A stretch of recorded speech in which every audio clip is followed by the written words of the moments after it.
안녕하세요. 맛을 내는 소금입니다. 오늘은 김별아 작가님의 식구라는 책에 대한 리뷰를 하고자 합니다. 더 정확하게는 식구, 우리가 사랑한 이상한 사람들이라는 책이에요. 책 표지에 붉은 글씨로 작게 우리가 사랑한 이상한 사람들, 그리고 굵은 검정 글씨로 식구라고 적혀 있거든요. 저는 유치원 교사인데요. 작년 한 해는 코로나로 인해 신청자에 한해서 면대면 학부모 상담을 진행했어요. 먼저 시작한 상담이 끝나지 않아 복도에서 기다려야 하는 상황이 생길 수 있기에 보통 교사들은 학부모님들이 앉아서 기다리실 수 있는 대기 의자와 책을 준비해 둔답니다. 그때 준비해 두었던 책 중에 한 권이 바로 이 책이었어요. 단순하게 제목 때문이기도 했지만 우리가 사랑한 이상한 사람들이라는 말이 아이러니하면서도 옳기도 하고 풍자적이라 재밌었기 때문이에요. 책에는 김별아 작가님의 가족, 결혼, 그리고 자녀에 대한 이야기가 나와요. 사실 작가님의 개인적인 이야기보다는 주변인들의 경험이나 기사, 책을 보고 들으며 한 생각들의 비중이 크지만 큰 주제는 가족, 결혼, 그리고 자녀랍니다. 가족에 대한 생각을 하고자 책을 펼쳤는데 책의 비중 때문인지 아니면 제 관심의 비중 탓인지 결혼과 자녀 쪽 이야기들이 마음에는 더 많이 남는 것 같네요. 가보지 않은 길, 해보지 않은 경험에는 두려움이나 불안이 존재해요. 제겐 결혼이 바로 그런 미지의 영역이었던 것 같아요. 가까운 부모님의 모습을 통해서만 보고 듣고 배운 것인데 두 분이 늘 행복해 보이시지만은 않았기 때문이죠. 하지만 두 분의 사랑을 부인할 수는 없기에 막연하고 어려웠던 것 같아요. 이런저런 생각을 하며 최근에 읽은 연애와 결혼에 관한 책들에 대한 리뷰들도 정리되면 곧 올리도록 할게요. 다시 책 이야기로 돌아가 김별아 작가님은 1969년생이기에 요즘 시대의 결혼관과는 충돌되는 부분이 있을 수도 있어요. 저 또한 책을 읽으면서 그럼 우리 엄마는 작가님보다 더 힘들게 결혼 생활을 하셨을까? 나는 이런 상황이 생기면 어떻게 해야 될까? 결혼을 해도 되는 거야? 하는 부분도 있더라고요. 마침 남자친구의 부모님을 처음 뵙는 날에도 이 책을 읽고 뵙게 되어 어깨에 힘이 바짝 들어갔던 기억이 나네요.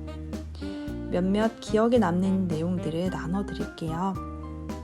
첫 번째는 현모양처 변천사라는 소제목이 실린 공의존에 대한 설명이었어요. 공의존은 미국에서 알코올 의존증 임상 사례를 연구하던 연구자들이 사용하기 시작한 말이라고 해요. 표면적으로는 남편과 자식들이 아내와 엄마에게 의존하는 것으로 보이지만 실제로는 자신을 필요로 하는 존재에게 매달려 살고 있는 병이라고 해요.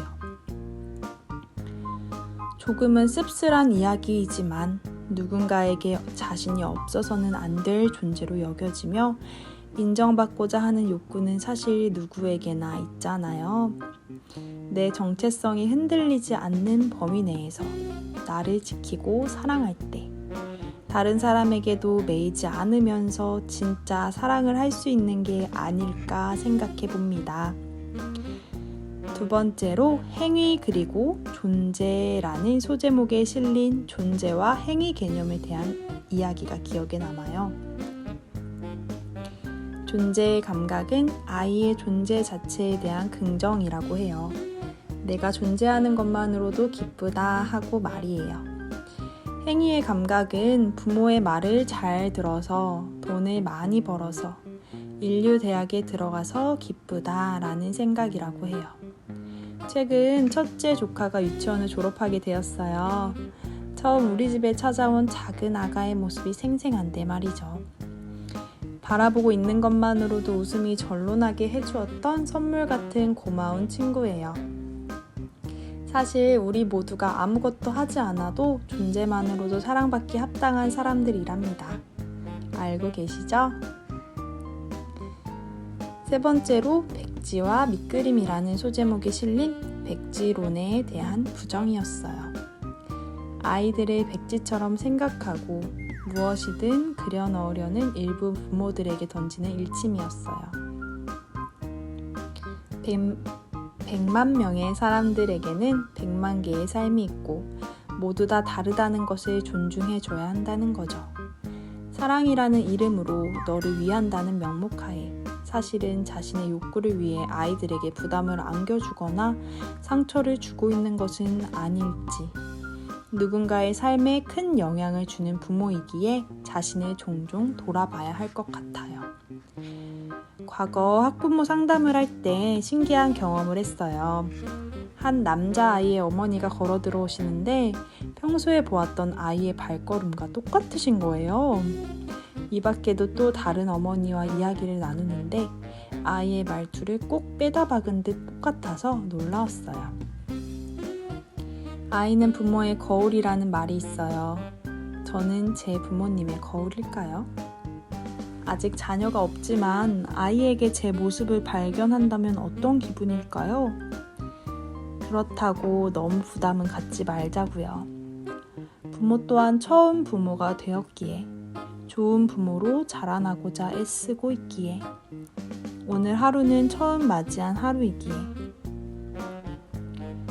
스스로를 위로하고 지키는 하루에 도움이 되셨기를 바랍니다.